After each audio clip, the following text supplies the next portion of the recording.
అవకాశం లేదు. అధికారులకు చెప్పుకుంటే పట్టించుకున్న పరిస్థితి లేదు. ఈ సందర్భంలో మనం అనేక రకాల పోరాటాలు నిర్వహించిన తర్వాత కొన్నాళ్ళు దసరా పండుగ అయినంత వరకు గ్యాప్ ఇచ్చి మళ్ళీ ఇప్పుడు మొదలు పెట్టారు. అందరి దగ్గరికి వచ్చి హెచ్చరిస్తున్నారు. ఎలా అంటే రౌడీ షీటర్స్, కేవీ షీటర్స్, రోడ్లపై దోపిడీ చేసేవాళ్ళు, అఘాయిత్యాలకు పాల్పడిన వాళ్ళు, అసాంఘిక కార్యక్రమాలకు పాల్పడిన వాళ్ళు ఏ రకంగా అయితే ప్రవర్తిస్తారో పేదలమైనా నిజాయితీ పనులైనా ఎన్ని ఇబ్బందులు వస్తున్నా స్వయం ఉపాధి పొందుతున్నటువంటి మన మీద ఆ రకంగా ప్రవర్తించారు. కాబట్టి దీనికి అడ్డుకట్టు వేయాలి. లేదా సాగుకారులు ఎవరైతే ఉంటారో వాళ్ళని అరువులు అడిగి అప్పులు అడిగి వాళ్ళ దగ్గర సరుకులు తెచ్చుకొని అమ్ముకొని మళ్ళీ సాయంకాలం కూడా పొలింకో కట్టుకునే విధంగా చేసుకుంటూ జీవిస్తున్నాం. ఇటువంటి క్రమంలో ప్రభుత్వం అనేది మన లాంటి వాళ్ళకి సపోర్ట్ గా ఉండాలి. మన మీద ఎటువంటి దాడులు జరగకూడదు. మనం రోడ్డు మీద ఉన్నప్పుడు మన మీద అనేక దాడులు జరుగుతుంటాయి. వ్యాపారం చేస్తుంటే రౌడీ వాళ్ళు వస్తుంటారు, అసాంఘిక శక్తులు వస్తుంటాయి, మనల్ని అనేక ఇబ్బందులు పాలు చేస్తుంటారు, మనం ఏడిపిస్తుంటారు. సామాగ్రిని 105 రూపాయలు 10 రూపాయలకు వడ్డీలు తెచ్చుకొని ఫైనాన్స్ తీసుకొని ఉపాధి పొందుతున్నటువంటి కార్మికుల మీద సుప్రీంకోర్టు గైడ్ లైన్స్ ఉల్లంఘించినటువంటి అధికారులు జైలుకి వెళ్ళినంత వరకు పోరాడతాం. సుప్రీంకోర్టు గైడ్ లైన్స్ పాటించలేని అధికారులు వాళ్ళొక అధికారులా? సుప్రీంకోర్టు కేంద్ర ప్రభుత్వం సుప్రీంకోర్టు ఇచ్చిన చట్టాన్ని పక్కన పెట్టి కూటమి ప్రభుత్వానికి చట్టాలుగా ఎవరిచ్చేటువంటి ఈ జిల్లా కమిషనర్ గారు ఒక అధికారా? హరినారాయణ గారు ఏ రకంగా జైలుకి వెళ్లారో మనం చట్ట ప్రకారంగా కోర్టు ఇచ్చినటువంటి ఆర్డర్ను కూడా ప్రతి జోనల్ కమిషనర్లకి అందించాం. ఇదే కమిషనర్ గారికి కూడా వినతి పత్రంలో జతపరిచి ఇచ్చాం. ఈరోజు కూటమి ప్రభుత్వానికి అండగా ఉండదని నువ్వు అనుకుంటున్నావేమో. ఏ ప్రభుత్వం చట్టం దగ్గర చుట్టం కాదు. సుప్రీంకోర్టు గైడ్ లైన్స్ ప్రకారంగా సీఎంలే జైలుకి వెళ్లారు. నువ్వెంత? విశాఖపట్నం మూకుమ్మడిగా 50,000 మంది కమిషన్ ఆఫీసర్స్ ముట్టడి చేస్తే నువ్వు పరిగెత్తి విశాఖపట్నం వదిలి పారిపోవాలి.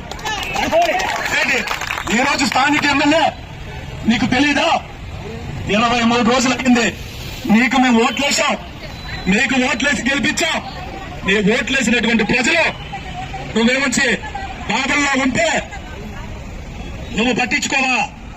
నిన్న గంటా రవితేజ గారు ఆర్థికంగా పేదవాళ్ళకి ఓ బడ్డీ ప్రొవైడ్ చేశారు. బడ్డీ ఎలా ప్రొవైడ్ చేస్తారు? బడ్డీలు చిల్లర వర్తకులందరినీ రోడ్డు మీద పరిచేసి నేను రాజకీయంగా లబ్ధి పొందడం కోసం మీరు ఒక రజకుడికి ఒక బడ్డీ ఇచ్చి పెద్ద బోటింగులతో కాపలాడిచ్చారు. ఇది కార్మికులు కవింపించడం చేయడం కాదా? కార్మికులను రెచ్చగొట్టే పద్ధతి కాదా అని గంటా రవితేజ గారిని అడుగుతున్నాం. మేము కూడా నీ నియోజకవర్గం నీకు ఓట్లేసినటువంటి ఓటర్లని ఈ రోజు నీ ఇంటికి వస్తే నువ్వు పోలీసులతో అడ్డుకున్నావు. ఇప్పుడు ఇక్కడికి వచ్చి గంటన్నర అయింది. ఎందుకు బయటికి రావని అడుగుతున్నాం మేము. ఇక్కడికి వచ్చి గంటన్నర అయింది. గంటా రవితేజ గారు ఇంట్లోనే ఉన్నారు.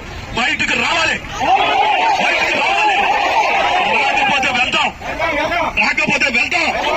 గంటా రవితేజ గారు వచ్చి సమాధానం చెప్పాలి. గంటా రవితేజ గారు రావాలి. గంటా రవితేజ గారు వచ్చి సమాధానం చెప్పాలి. చెప్పేంత వరకు ఇక్కడే కూర్చుంటాం.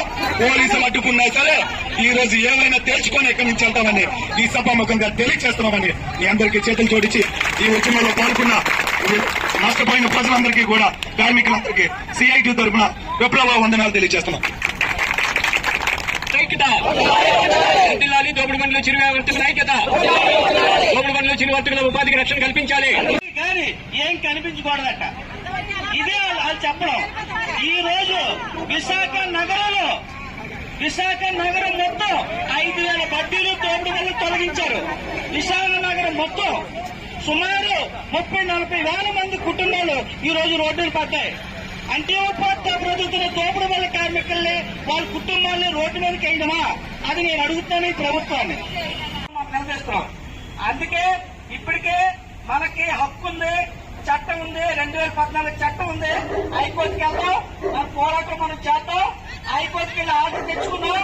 ఇప్పటికే మన విశాఖపట్నంలో కూడా విజయవాడలో తెచ్చుకున్నట్టుగా విశాఖపట్నంలో కూడా హైకోర్టుకి వెళ్లారు. గోపాలపట్నంలో హైకోర్టుకి వెళ్లారు. ఎవరు అడ్డుకున్నా సరే, ఈ ప్రభుత్వం అడ్డుకున్నా సరే ఆగదు. ఇది కేంద్ర ప్రభుత్వం చట్టం. అందుకని ఖచ్చితంగా మనం కోర్టు ద్వారా పోరాటం చేద్దాం. అలాగే ప్రజా పోరాటం చేద్దాం. ప్రజాప్రతినిధుల దగ్గర పోరాటం చేద్దాం. మన పనులు పెట్టే వరకు మనం నిద్రపోం, వాళ్ళు నిద్రపోతాము. ఆ రకంగా మనం పోరాటం చేద్దాం. ఈ ధైర్యం ఉందంటే ఖచ్చితంగా మన బళ్ళు వల్ల ఎదురు ఎక్కడ పెడతాం. ఎందుకంటే గన్నింగ్ జోన్ వేశారు.